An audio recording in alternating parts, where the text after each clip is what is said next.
Hey there, welcome back to another video. This time around, it is my review of the 1961 animated film 101 Dalmatians. Now, before I get around to sharing my thoughts on this Disney animated movie, I would like to give a special shout out to Sean for requesting this review. And if there is another film, TV show, or topic that you would like to see me discuss in the future, feel free to donate to either my PayPal or to my Patreon. Link to both is in the video description down below, and I'll try to get your request as soon as I possibly can. Now, 101 Dalmatians is a film that's considered to be one of Disney's animated classics, and I was never really a big fan of this one. Even when I was a kid, I didn't watch this one that much. And even had it on VHS. Actually, I grew up more with the live action film with Glenn Close from the 90s, more than the original animated film. As a kid, I thought it was honestly kind of boring. I watched Pinocchio more, or the Aristocats, or Fantasia, or The Jungle Book, or Robin Hood, or Sword in the Stone, or the 90s Renaissance films like The Lion King and Aladdin. This one I didn't really watch a ton because I honestly found it to be pretty dull.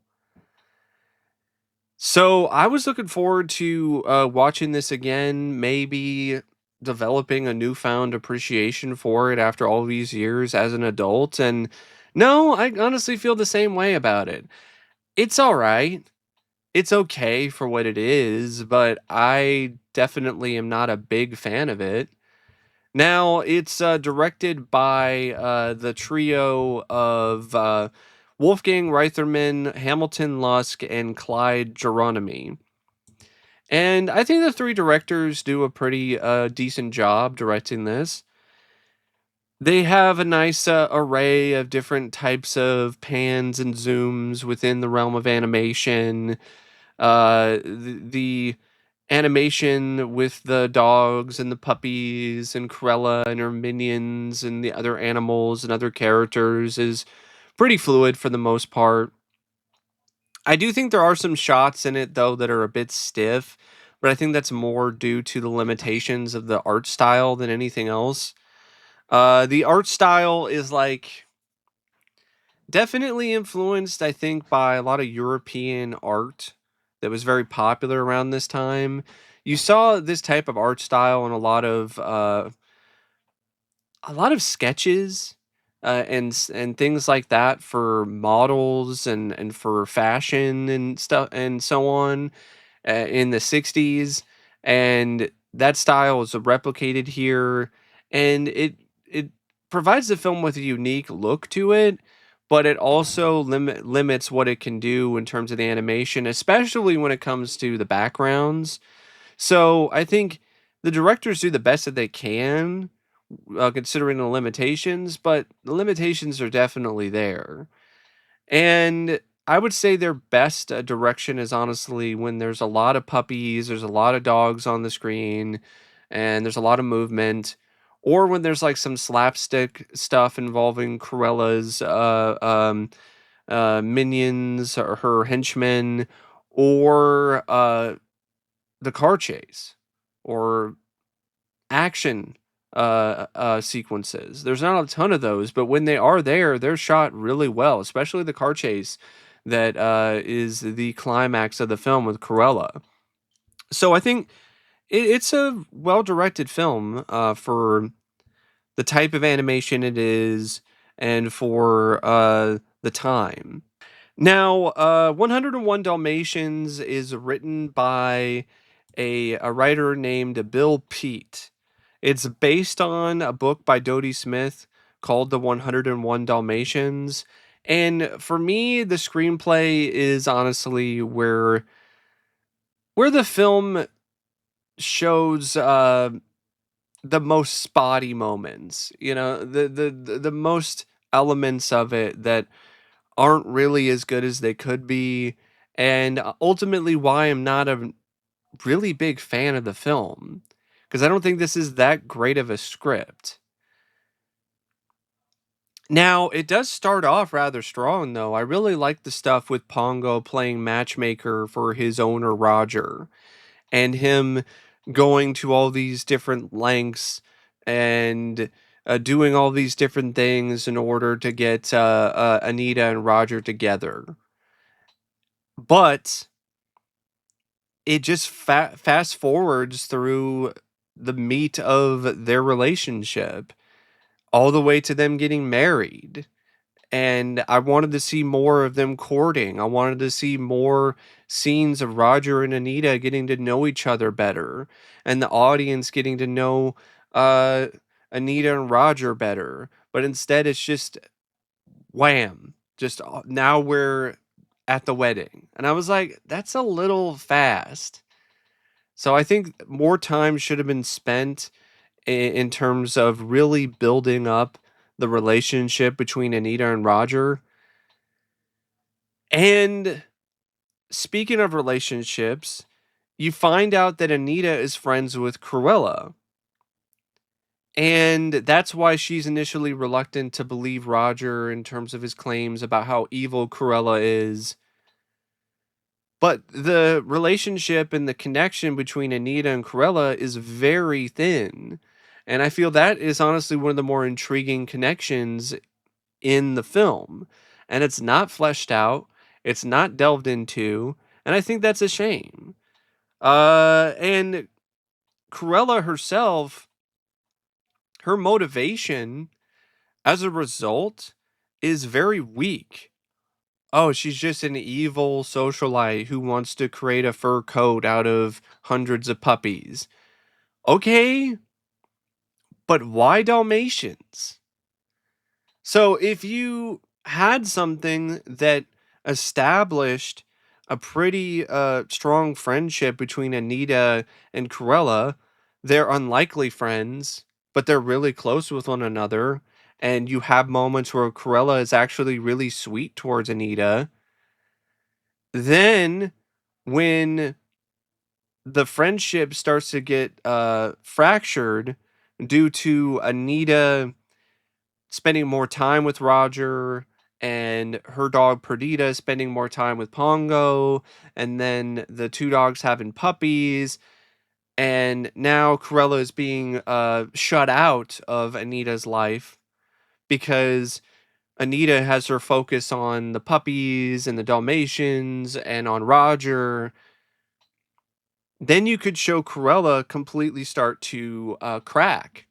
And then the reason why she decides to kidnap the puppies and the reason why Cruella decides to do what she ultimately does is because she's jealous and she's mad and she's frustrated at the attention that these Dalmatians are getting that she's not getting from her friend anymore. So that would actually establish a genuine motivation for Cruella instead of not really much of anything other than her just being evil and just wanting to create a fur coat out of puppies.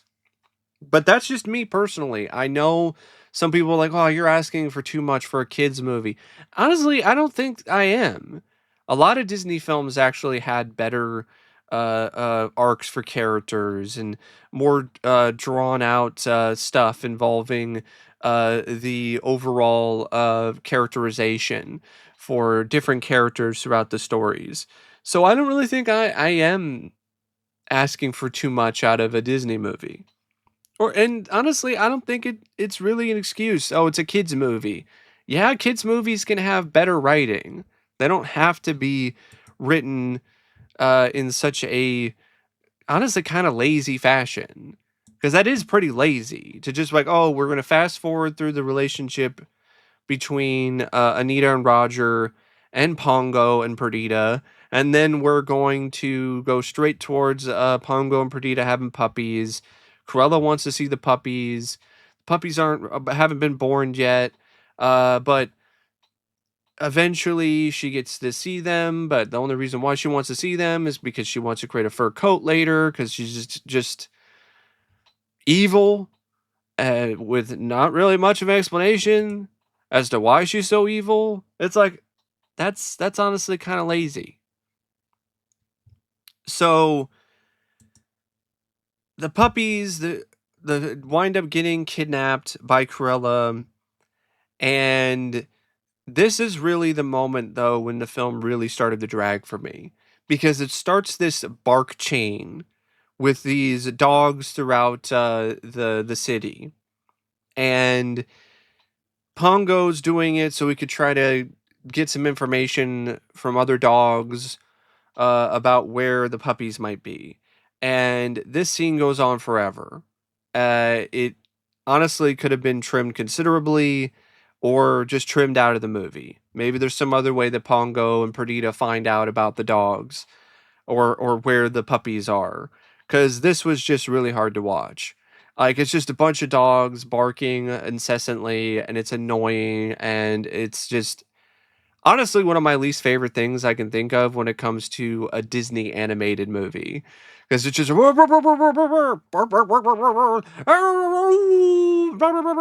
was like, oh my god, shut up. Uh, and that's where you have a lot of other things involving some of these other animal characters that are also a part of the story now. You got this bloodhound. You have this collie. You have this cat named Sergeant Tibbs. You have this horse. And they're fine, but they're not really that memorable when it comes to their characters. You have Cruella, and she's just in her mansion, not really doing much. Uh, that's another problem. There's not a lot of Cruella, and I would have liked to have more of Cruella Deville because it's a strong character. Even though her motivation is weak, it's still a strong character. She's still a very uh, um, risible and loathsome villain, and definitely the kind that you love to hate and you want to see more of. But there's large chunks of the movie where she's nowhere to be found. Instead, you're focusing more on her henchmen, uh, Jasper and Horace. That's what you're focusing more on, is those two, and they honestly can only go so far in terms of engagement. There's just a couple bumbling oafs, and there's a certain point where the puppies ultimately wind up getting rescued. They escape from Cruella and her clutches, along with these other 99 puppies. And then that's like a good third of the movie is just the puppies trying to stay one step ahead of Cruella with the help of Pongo and Perdita. And other than the car chase at the end with Cruella, that is also another thing that really drags about this movie.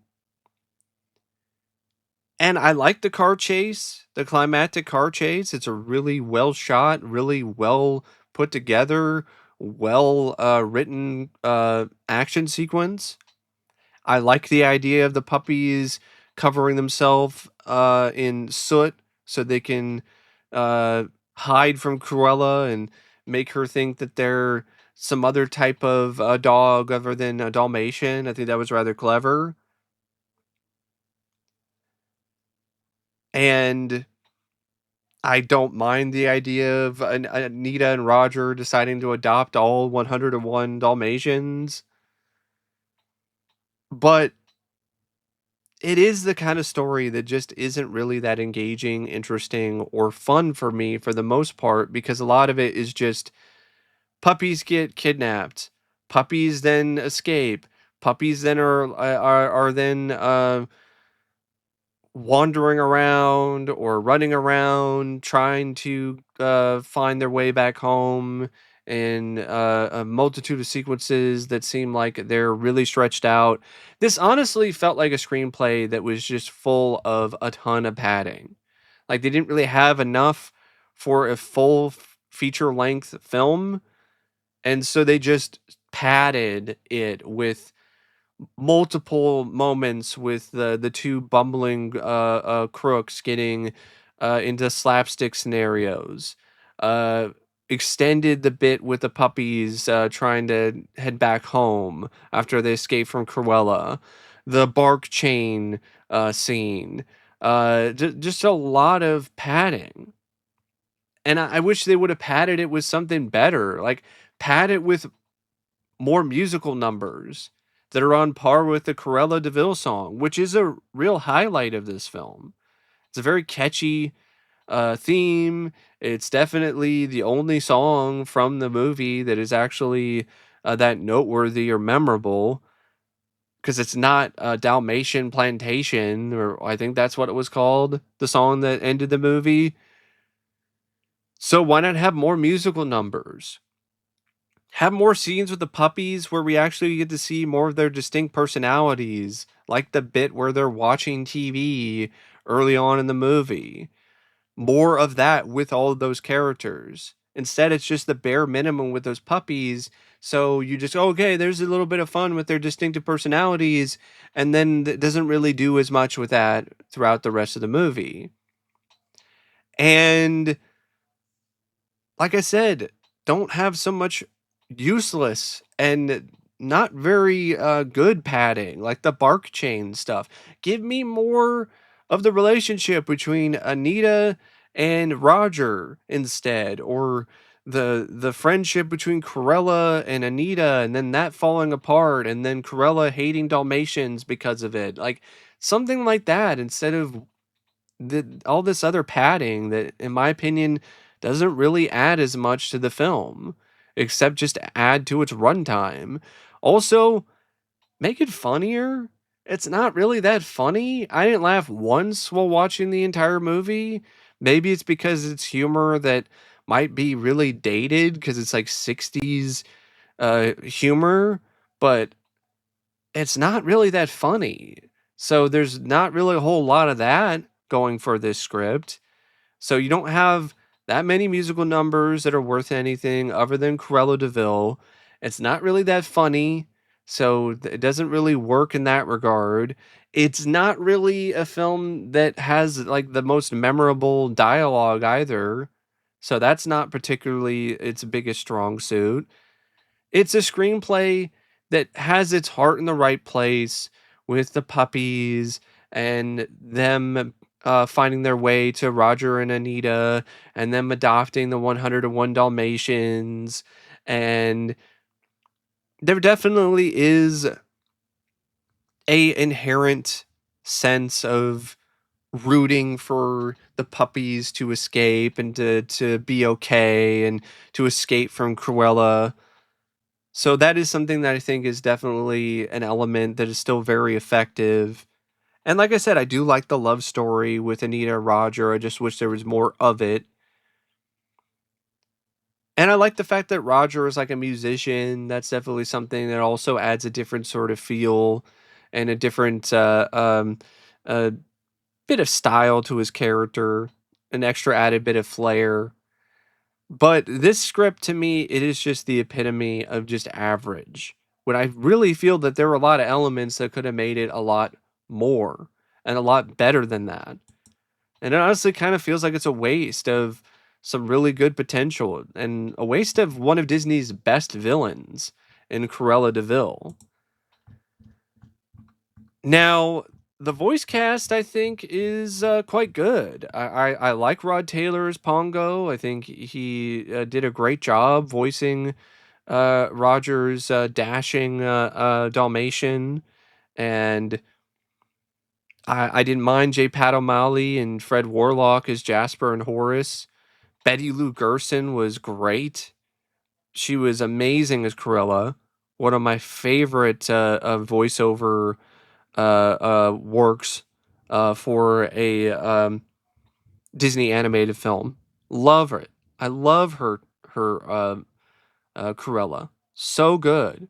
And I also liked Martha Wentworth as the nanny. Um, Ben Wright as Roger. Um, Cate Bauer and Lisa Daniels as Perdita. Anita, voiced by Lisa Davis.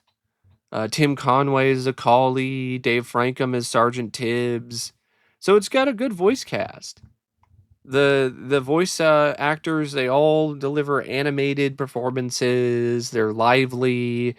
They definitely bring a lot of energy and just a genuine amount of passion to their performances. And I also feel that it's got some other elements that are worth mentioning. I think it's, for the most part, I do think it's well edited by Roy M. Brewer Jr. and Donald Halliday. The music by George Bruns. It's not quite Buns, but it's there. It's closer to being Buns than I would personally prefer.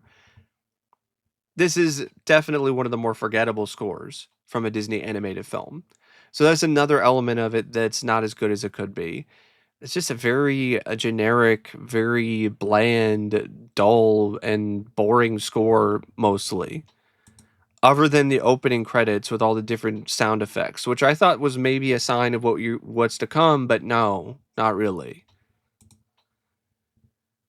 And the Corella Deville song is great. So I think that is definitely a major strength and a really good element of the film. And I think George deserves a good amount of credit for that. But that doesn't mean that it's a great score overall. And it's pretty short. It's only 79 minutes, so it's not particularly overlong. But because of the fact that there's a lot of moments to me where it drags, it's pause, or it's trapped on its leash, it honestly is kind of dull at points and more than a little boring. But that's just me. I know I am in the minority on that when it comes to this film. So, yeah, there's a lot better Disney animated films to me, even from this era of animation. But I also think you could do a lot worse than 101 Dalmatians. It's still charming and cute at points and relatively harmless. And there are some good things about it, like Cruella Deville and some other moments. So there's enough there that it's at least adequate and average and decent for what it is. But to me, it's not great. It's not one of my personal favorite Disney animated films. But that's just my thoughts on 101 Dalmatians. And as always, thanks for watching, and I'll see you later. See ya.